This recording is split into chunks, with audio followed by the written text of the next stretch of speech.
Now, Andrew works for the Australian government's Department of Finance. He's part of the web policy team that developed and is responsible for overseeing the implementation of the Web Accessibility National Transition Strategy to assist Australian governments in adopting WCAG 2.0. Andrew has a long history with web accessibility, and for many years he managed the web accessibility consulting team at Vision Australia, and more recently spent time with the World Wide Consortium in Europe on a project looking at the overlapping accessibility requirements of older people and people with disabilities. Now you can follow Andrew on Twitter at AMJA on Twitter. Now, Andrew, I have you set as a presenter, and you are now uploading your slides. Can you go ahead and give me a couple words here so I can verify your speech is working okay, your microphone's on, and stuff like that?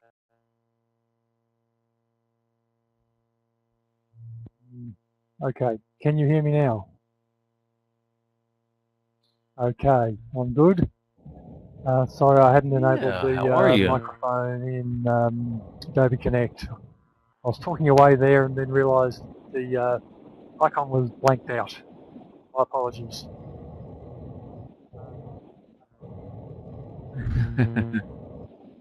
Yeah, it's hard to notice sometimes. You can, especially because that little slash there isn't all that great to notice. Yes. Now, because I've nearly you're done. uploading your slides, I guess. So we should only be a few minutes, well, a few seconds now. It's at about 95%, my judgment progress bar.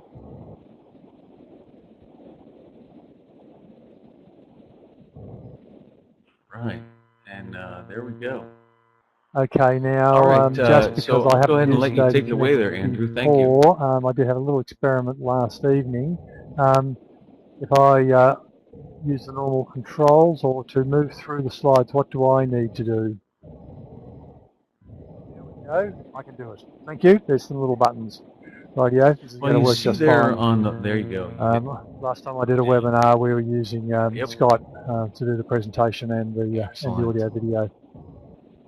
Okay, so thank you for inviting me, and because we've had a lot of discussion with a number of countries around the world and a lot of interest in our approach to web accessibility, I thought I'd talk today about the Australian government's ongoing experience with trying to get a high level of uptake of WCAG 1, and now more recently obviously WCAG 2 across the Australian government. It's been an interesting journey, an ongoing journey, one that's not going to ever fail, but very recently, since WCAG 2 came out and Australia adopted it, we've had an incredible amount of progress. I don't think we'll ever be in a position to say where we can say we're there, but yes, it's been a very good journey. So I thought I'd just walk the community through that journey about how we've had the successes, where we haven't had some successes, and just point you more particularly run through the last 4 years of experience, the last 3.5 years of experience. I came back to Australia after 3 years in Europe, as Nathan said, working with the W3C, with the Web Accessibility Initiative, and the Australian government was just at the stage of implementing this 4-year strategy. So I jumped in and said, yes, I'd like to help with that, and hence I'm now based in Canberra rather than my usual Australian home of Melbourne. So a little bit of history, which I will walk through in a little more detail, but our Disability Discrimination Act is 1992, effectively pre-web for most of us. 1999, WCAG 1 came out, Australian government adopted it in 2000. We had a court case around web accessibility in 2000 with the Sydney Olympic Games. We signed up to the UN Convention on the Rights of People with Disabilities in 2007, 2008. We adopted WCAG 2 in 2009. and the National Disability Strategy, which has some impact on online service delivery, came out here in 2010, just before or about the same time as the Web Accessibility National Transition Strategy. And now we're at 2014, the end of the National Transition Strategy, and we're looking at where do we take Australia, or Australian government in particular, and we're finding that there's a lot of follow-on within the parts, at least, of the commercial private sector. So where do we go next? How do we take the next step? So as I said, our Disability Discrimination Act was 1992, pre-web. I think I started playing with the web in 1993 in the Department of Agriculture in Victoria at the time. So this was written in the early 90s. It covers provisions of the type that government provide as well as the private sector, and talks about equal access to information, government programs, access to voting places, facilities, information, a whole lot of other things that it sort of specifies, but it specifies them in terms of the physical built environment rather than the electronic environment.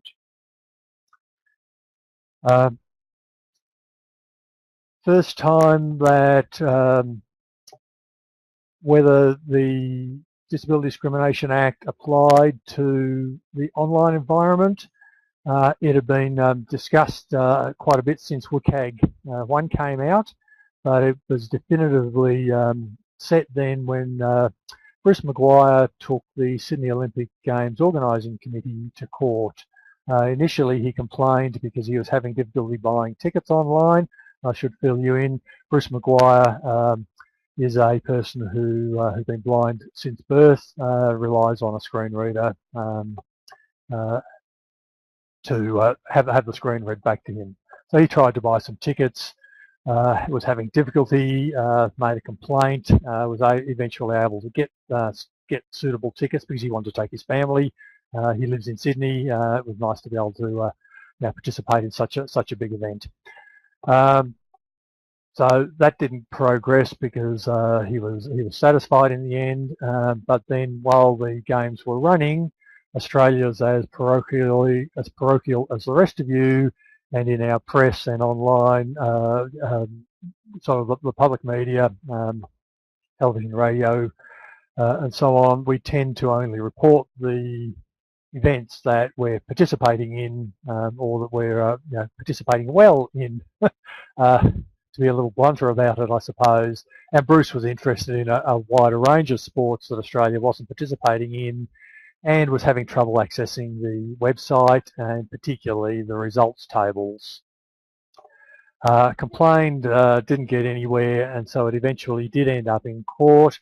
And the finding was that SOCOG, the Sydney Olympic Games Organising Committee, had engaged in unlawful discrimination against Bruce, and presumably a number of other people. And damages were awarded. Now this is unusual in Australia. It's the only case because our Disability Discrimination Act is it's a complaints-based system, but the Australian Human Rights Commission rely on mediation rather than the court system.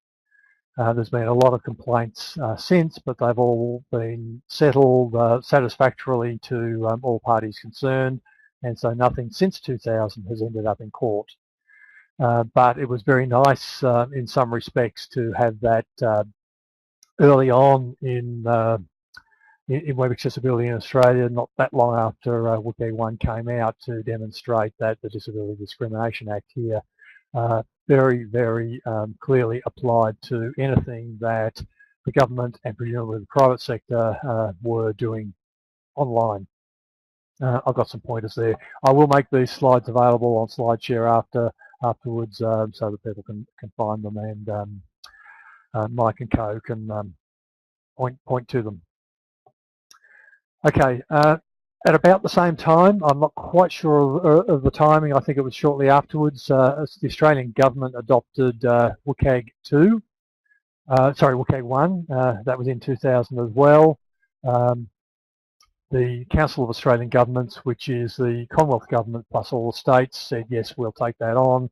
The Australian Commonwealth Government Commonwealth agencies indicated that they would apply it to their online service deliveries. Most agencies at this stage were primarily still information-based, that they'd apply WCAG to within a year or two.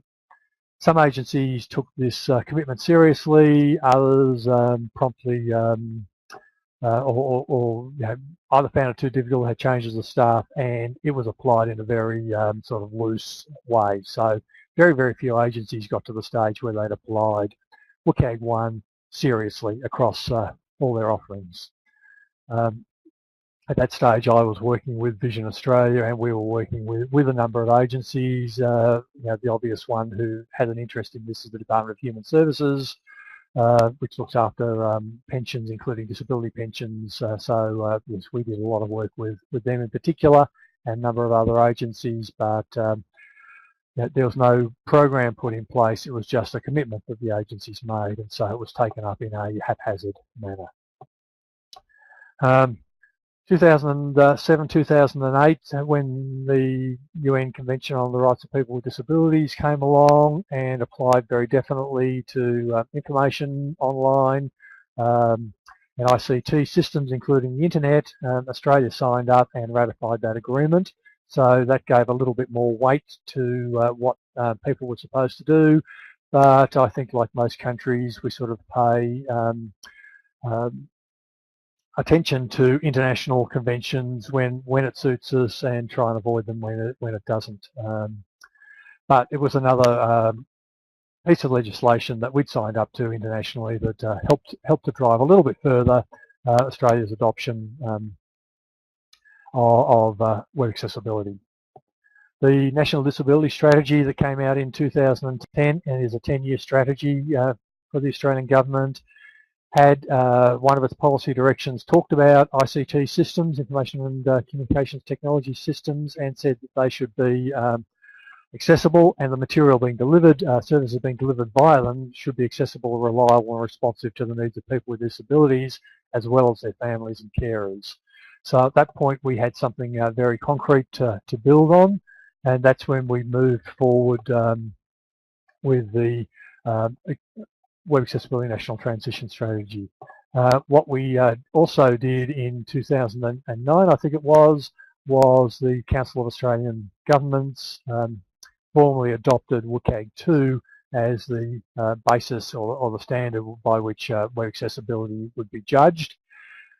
When that was taken on board, the Secretary's ICT Governance Board at the Commonwealth Government said, that's all very well. COAG had agreed to level A. The Commonwealth Government then said, that's all very well, we should move up to level AA. And this time around we want some guidance, we want a plan, which was really nice because, as most of you probably appreciate, if there's not a plan in place, there's not some monitoring in place, there's no measurement in place, all good intentions and commitments tend to go by the way as other urgent or other important things take their place. So this time around, the Secretary's ICT Government Board said, yes, okay, we want a plan, and that's when the National Transition Strategy, NTS as we call it here, was developed. So that came out in 2010 and is a 4-year plan.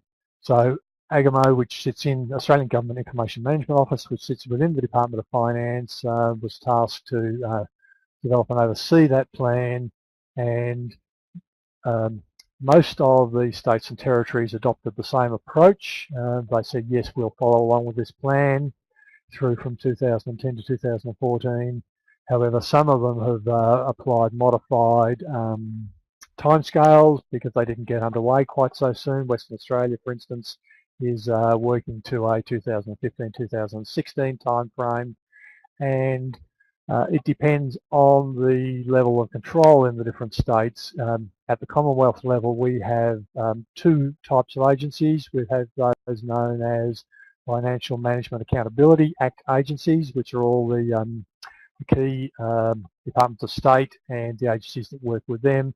And then we have corporations, Government Corporations and Companies Act, which are a lot of the smaller agencies And so the National Transition Strategy was deemed to apply to all of the Departments of State and their immediate agencies, but not to the corporations and companies, though they were encouraged to adopt this same approach.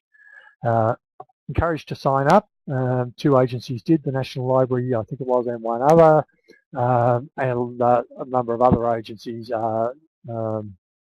corporations are following the approach but haven't formally signed up, so they don't have to formally report under this. The NTS talks about the scope, talks about issues of retrospectivity to some extent.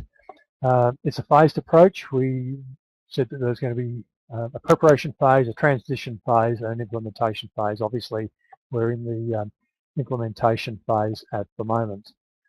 And looking at the scope, and I think this is partly why we haven't got quite as far as we might have liked, is that the scope maybe wasn't clearly understood by all the agencies who signed off and said, yes, the plan is fine, we can live with that, we can work with that. But the scope applies not just to the websites and web content, but also to all online services. And as many of you might appreciate, some of the great, some of the bigger service deliveries and the back ends that have to go with them, the redevelopment of the front ends is in many instances more than a 4-year time frame. And agencies weren't given any additional money to do this. They had to do it all within their existing budgets. And in the meantime, we've had tightening of government budgets because we went into deficit here during the global financial crisis, and since then we've had some significant tightening of government budgets, which applies to the agencies trying to do this type of work and all their other work within the same declining budgets. There are questions about what is it, and we defined for the purpose of this, a website isn't just finance.gov.au, but it might be agamo.finance.gov.au, which, even though it would appear to be under finance and is under finance, might have a different look and feel, a different audience, because we're targeting government ICT audience, whereas finance on the whole is targeting the government accountants and financial management controllers and procurement officers and those types of people. So if a subsite, whether it be a subdomain or a subdirectory of a third level URL, has a different audience and different look and feel and totally different purpose, then we deem that to be a separate website and should be reported on. We also included intranets, which has been an interesting exercise. And as I said, quite clear that all online service delivery, so within an intranet, the HR system fell under that because most HR systems are delivered via intranet via a browser. It included documents as well. A lot of agencies were publishing documents online that weren't in HTML, and we made it clear that all their online publishing included, it was counted. What we did was, as part of that, was ask them about when they're going to upgrade and gave them the option of archiving or decommissioning material. And we prepared a diagram, which I can't see there. I thought I had that in the slide. Okay, this is sort of a picture of what was going on within the phase one for preparation. Included agency website stocktake, accessibility conformance checks, infrastructure assessments, and so on. That was basically to look at the period of first part of 2010 or all of 2010. The transition phase, where they're meant to have gone through a staff skills, a procurement review, because they might, and an infrastructure upgrade was 2011 through the first part of 2011, and then they're meant to be in this implementation phase. As you can appreciate, things like education and training are ongoing, procurement reviews are ongoing, because a lot of larger systems were locked into 2-year, 5-year, whatever contracts. So some of those contracts had to go through procurement reviews, but couldn't go through them until they were up for their review. So the preparation, transition and implementation, although it was a phased approach, we find that agencies are going back and revisiting these things as they go through. So the preparation phase, they were supposed to undertake a stock take, and at the end of 2010 we undertook a survey to find out where they were at. They were supposed to have checked all their sites, websites and applications, assessed their infrastructure, done a capability assessment and looked at a risk assessment. Oh, sorry, I do have that flow chart there. So we gave them some instruction about how they might consider archiving. Is the content still important or popular? If it wasn't, we suggested that they either decommission it completely if it was going to be replaced or was quite out of date, or they archive it if it was still of the public interest. Australian Government Information Management Office has been archiving stuff for nearly a decade now, because it does give a history of the development of ICT programs within the government, and a lot of agencies have started to follow that. We also said that if it was still important or popular and they were going to leave it online, they could, if it was WCAG 1, say, okay, here's our line in the stand. If it's WCAG 1, they could leave it at WCAG 1 conforming, with a disclaimer that this is older material left there in the public interest, and at that stage not do any more with it, otherwise they needed to upgrade their new material.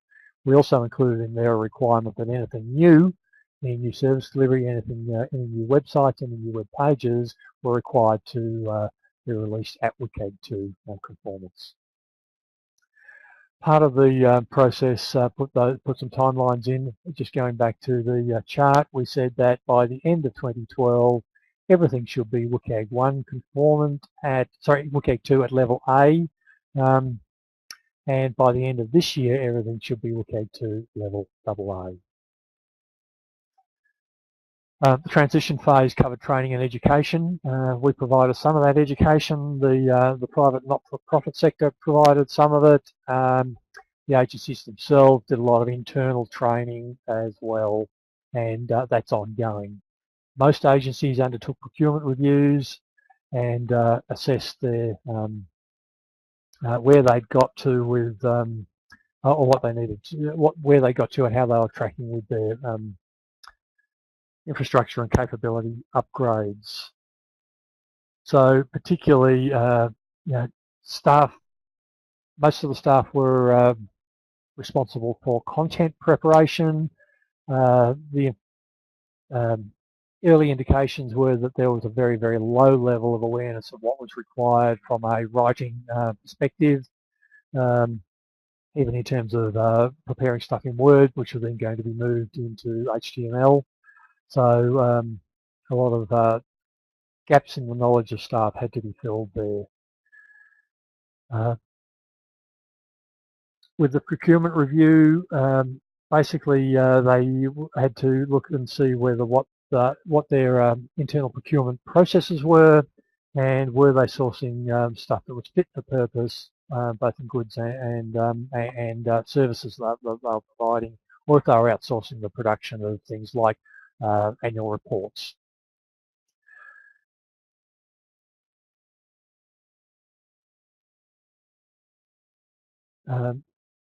Okay, there's a lag between the slides showing and the text on the slides coming up. My apologies for that. I was just wondering why I had a whole series of blank slides in there. So phase 3, the implementation phase, many agencies were fortunate because this whole NTS program coincided with their refresh. Other agencies have had to sort of say, okay, how can we work backwards? But we figured that for most websites would go through a refresh sometime within a 4-year period.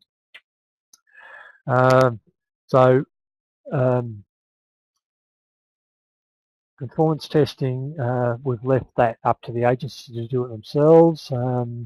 We haven't stepped in and done any spot checking. We've undertaken a survey back at the start of the whole process. We undertook another one at the end of early 2013 to see how progress was tracking.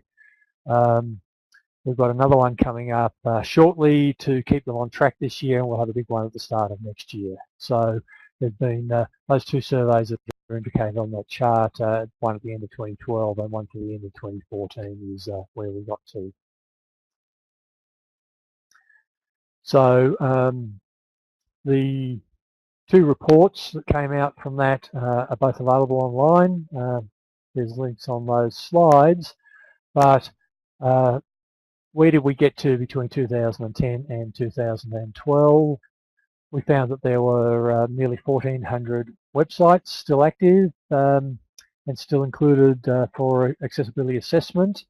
A lot of those were internal websites.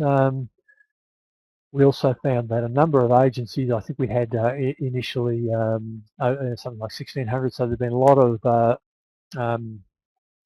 condensation, amalgamation of websites within agencies, which makes it easier for them to manage their web real estate as well. But whenever a new campaign or a new program was going out, then they were releasing a new website to go with that, rather than saying this is just part of what we do and should be part of a centralised website. This time around, we asked them about mobile suitable, and a bit over a quarter of the agencies indicated that their websites adapted or responded to mobile devices. So we've had a very rapid uptake of mobile usage in Australia. Something like over 50% of people are now browsing the web, browsing government websites from the latest information we've had using mobile devices. Again, that was an agency assessment. A few people have come back to us and said, hey, look, these agencies are saying their sites are mobile suitable, it doesn't work on my phone. But we're asking the questions, and we've got a separate program pushing them along the mobile route in terms of making all the services available through mobile, and also adopting the BYOD, bring your own device. A bit over 25% of websites were claimed to be WCAG 2 single A, up from 5% back at 2010. So that was a good move. The disappointing move was that we weren't up at 3/4 of the websites or more. The issue for our measurement is that you either conform with WCAG or you don't conform with WCAG. And our survey didn't allow for that. At the moment, we're trying to ascertain how we might say, okay, so how far have you got when we get to the end of this year? Because we want to be able to report a much more progress than that. But this was the bottom line, the black and white, if you like, view of where we got to at the end of 2012.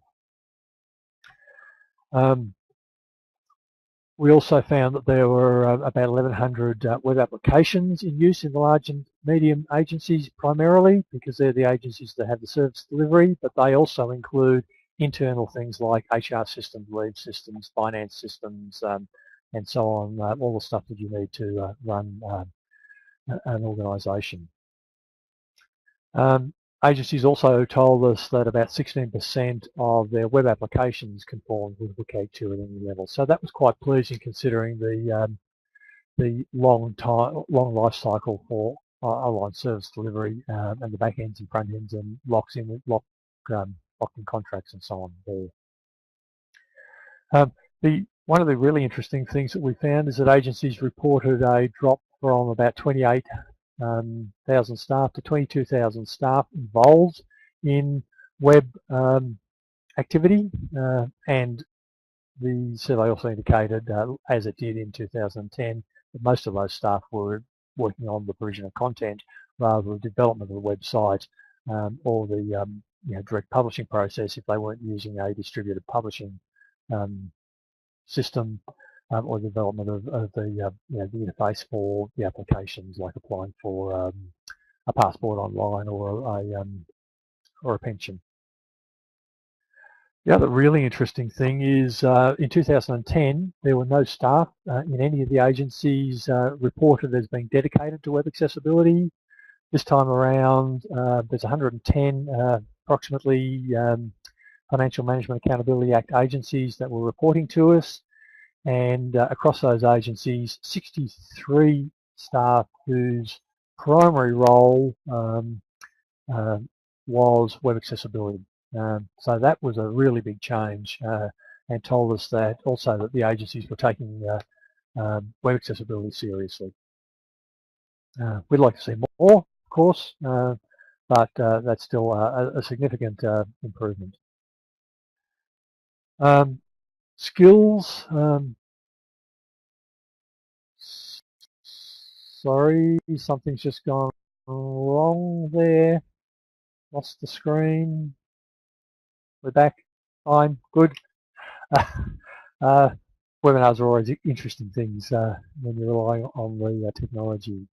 So nearly 3,000 staff were reported as having some sort of training in web accessibility in one form or another within the agencies. The sessions that we'd run, around 1,500 staff had either attended in person or, to the best of our ability to measure, had accessed. The next number there, the nearly 10,000 is people who had accessed the material that we put online that was training material. So there was a big skills improvement program going on, which obviously is needed to underpin this.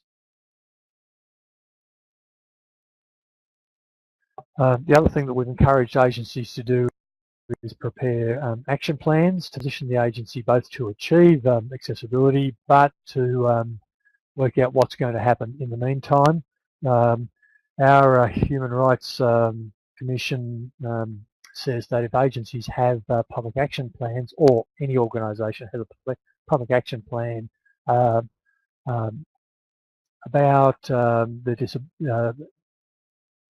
how they're working both in the physical environment and in the online environment to treat and manage service delivery for people with disabilities, then that will stand them in good stead if somebody makes a complaint, because it's been publicly acknowledged that they've got some problems and publicly acknowledged about what they're going to do about it. So we've been encouraging agencies to prepare these as part of their broader disability action plans and lodge them with the Human Rights Commission. Capture and endeavour their intent, document everything they've done, identify where the risks are, prioritise where they're going to work, minimise their exposure, obviously. So if you've got things online that are being looked at by tens of thousands of people versus hundreds of people, you should be looking at those larger, more important areas, and going through a continuous update of these action plans every 6 months, every 12 months, as you're making progress. So that these should be living documents, not something that's been prepared, lodged with the Human Rights Commission, and then forgotten about. Whose types of things we're telling to put in there, who's responsible, what's been done to date, where does the inaccessibility still occur, why is it a problem, when will it be achieved, and what are they doing about it, what are their priorities and what are their plans to move ahead in that area. So where are we going? That's where we've got to at the moment. We've just had a change of government. They just brought down their first budget, which is not good news for a lot of agencies.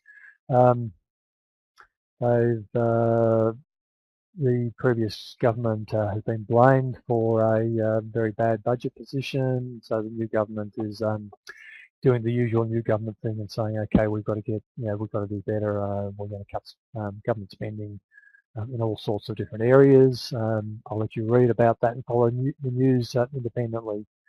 But what we're saying, the coalition had a policy for e-government and digital economy, which is becoming government policy before they came into office. Basically, they're taking an approach of digital first, digital by default, and so we're saying quite clearly that if that's the approach that we're going to be taking, which is the direction that we were going down anyway, then accessibility is absolutely required if we're expecting people to deal with government online rather than in an office over the phone by paper.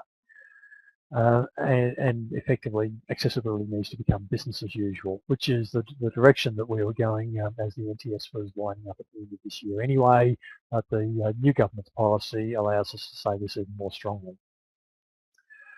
They're instructing us to follow approximately the UK approach that I know New Zealand and some other countries have picked up and run with, which is a shrinkage of the web real estate and a requirement that agencies design their services digitally first and then look at how they're going to manage for those people who can't, for one reason or another, go online to interact with government. So again, that drives us to saying accessibility needs to be part of business as usual. The other thing that I alluded to early on was that WCAG 2 and the NTS was set up as agencies must meet WCAG 2 single A, and by the end of this year WCAG 2 double A, and we didn't have any allowance for those agencies who had done all the work but had failed because they still had 10 videos that didn't have captions and transcripts and possibly audio description to go with it. So their website obviously fails and they get a black mark, and people start asking ministers and senior executives start asking questions, even though they might have conformed everywhere else. So, what about the maybe, the partly, the mostly? We did try and tease out in our last survey how agencies were progressing. We got some indication about areas where that were how many agencies had indicated that certain things were a problem to them or not a problem to them, but we didn't do enough pre-testing of our survey to be able to get any definitive material back from that in terms of how agencies were progressing. So this time around, we're actually considering taking on the Canadian approach, where they ask their agencies about the websites against each success criteria, and in floating that idea recently with the people responsible for the NTS within agencies, they're saying, yes, actually that might be easier for us to report against than just a black and white, because it does allow us to demonstrate what progress we've made. So the bottom line here is that what we're really encouraging agencies to do, even though it's a harder thing to sell to senior management, is that accessibility is a journey, that WCAG 2 is the seal that we'd like to be able to put on all the websites, but websites aren't like publications where if you get the accessibility right within a printed publication, in terms of the contrast, the font, the readability, the explanation of the diagrams and graphs that might be in it and so on, and then it's printed and that's it. It sits on the shelf and it's accessible to, nobody ever makes a change to it, and it's accessible to, within your ability. The websites are continually changing. They're continually publishing new material. They're continually, refining the information architecture. The service delivery is being refined as they're trying to put more and more of the services online and so on. So having the black and white requirement that we've got there at the end of this year is something that we're trying to sell. It's not the way to go. It's going to be an ongoing journey. It's expected to be part of business as usual. And you've got to consider accessibility with everything you do. We've had some success. I mean, I know most of you online will say, okay, we've got to start with accessibility right back at the design phase. When we're thinking about it, we've got to be thinking about who our end users are, and they need to include people with usabilities. With the UK approach, where websites and service delivery go through a discovery phase, an alpha, beta, go live phase, we're looking at how we can build that accessibility and get it emphasised even more back at the discovery and the consideration of the end user, and then hopefully it'll get built into the alphas and betas as we go through. So there's a couple of phases that allow it to get built in there. So our movement ahead at the moment is how we are going to adopt the UK government digital service approach, and how we can weave accessibility in right back to a much earlier stage than many agencies have considered it at the moment, where it still is, unfortunately, in some respects. We built this, we've got to release it next week, or the Minister says we've got to put this website out over the weekend. We'll think about accessibility after we've done the initial work. But as I said, we're making a lot of progress, and we think that we're going to continue to make a lot of progress, but it's a journey that will probably not have an endpoint until such time as accessibility just becomes business as usual, and people just do it by default. Just as part of how we're getting it into business as usual, the parallel program that's looking at mobile devices is helping us with this. The people developing mobile applications and mobile service delivery seem to be more attuned than the traditional publishers and web developers, so they're seeing it as more of a challenge. And the other aspect of that is that situational impairments become much more understood as senior management try and do things on their smartphones, their tablets, and so on, and say, hey, look, this isn't working. Why isn't it working for me in this situation? Oh, it's because we hadn't done, not that anybody would own up, but there's more pressure coming to drive things from that situational impairment point of view, which is obviously good for accessibility.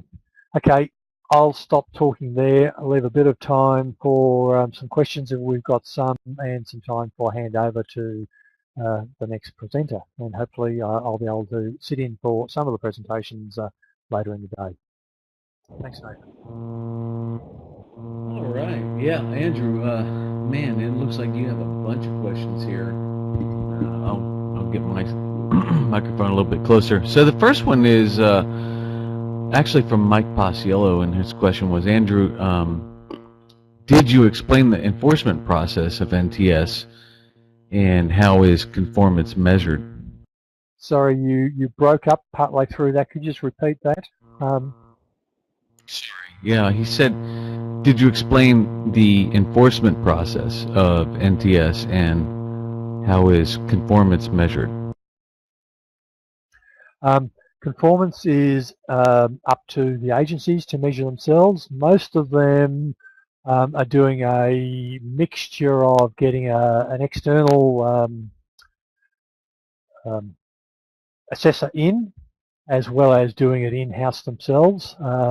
So not every, there's limited pool of external people who can do this sort of work in Australia, but it's interesting how we've driven that with the NTS from what I was aware of 2 or 3 organisations that could help government and the private sector with that work 5 or 6 years ago, to probably 2 handfuls now, and probably more. The other thing that's happening is that a lot of the usability folk are picking up the accessibility and helping government agencies in the private sector with it. But we left the assessment up to the individual agencies to do that assessment themselves. Some of them have built the skill in-house. Others are contracting in that skill. And many of them seem to be doing it as a mixture of in-house with some external support.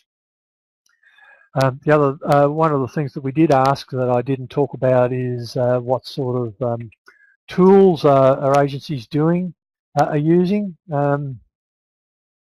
38 of the 105 agencies reported that they were using a site-wide automated testing tool, and another 15 back at the end of 2010, another 15. So we're getting close to a half of all agencies that report to us indicate that they were or intended to at that point use a site-wide automated tool as part of their testing.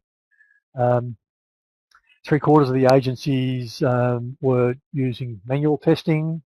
About 2/3 of them were using document testing tools, so to look at Word and PDF type documents before they were published. But as I said, about half, well, I've actually got the number here in the progress report, that half the agencies were using outsourced service providers to assist them with their assessments. Thank you. Now, let me go through here. All right. Does anybody else have any other questions? Oh, so Mike also added, is there any notion of a penalty for non-conformance? Sorry, can you just repeat that, Nathan? Is there any notion of a penalty for those who are non-conformant?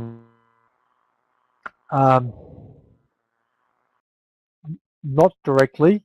It is a public report, so we had felt that there would be some competition between agencies, and I think there has been to some extent. It also opens up to the public where agencies are at, and so if individuals are having difficulty with a particular agency, they can refer to the report, and the agency has reported a low level of conformance, a low level of staff training, and so on. That might help them say, yes, look, I will lodge a complaint. In fact, we've actually found that some of the agencies that had complaints lodged prior to the NTS are those agencies that have taken this more seriously. So by having a more transparent process, we'd hope that would also drive that. Yes, we are the Department of Finance, but agencies, the way agencies ICT is run in Australia, and most of their spending is once they put forward and got their budget, by and large their ICT spend is up to the agency. Finance isn't going to say, no, your budget is cancelled this year because you didn't meet this requirement or another requirement. And there's a whole range of ICT requirements on agencies, not just accessibility. They've also got to obviously comply with privacy, a variety of security things. They're all meant to be moving to IPv6 at the end of last year, and most of them have, but not all of them. There were reporting regimes on a whole range of ICT requirements. But by having a more open and transparent process, we felt that, and having this measurement put in place, we felt that was going to drive accessibility, and the observation is that it has driven a lot more accessibility than the previous process of, yes, we'll do this, but there was no reporting requirement. Okay, I got you. Now, does anybody else have any other questions?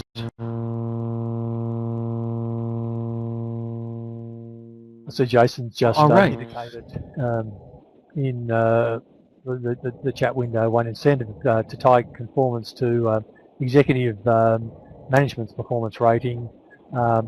And yes, and I think that is the case in some agencies, and that may be partly why some agencies have done better than other agencies, because there has been somebody who has been nominated as being, this is my deliverable, and if it's not, it comes back to bite me. I know a number of agencies, including finance, have diversity champions at the very senior executive level, and in those agencies they've helped to drive the process as well. Excellent. All right. Excellent. So with 8 minutes left, we're going to shift focus over to Graham Coleman, and so in 8 minutes we'll have Graham Coleman up with the introduction to the Web Accessibility Toolbar. Thank you very much, Andrew. Thanks for the opportunity.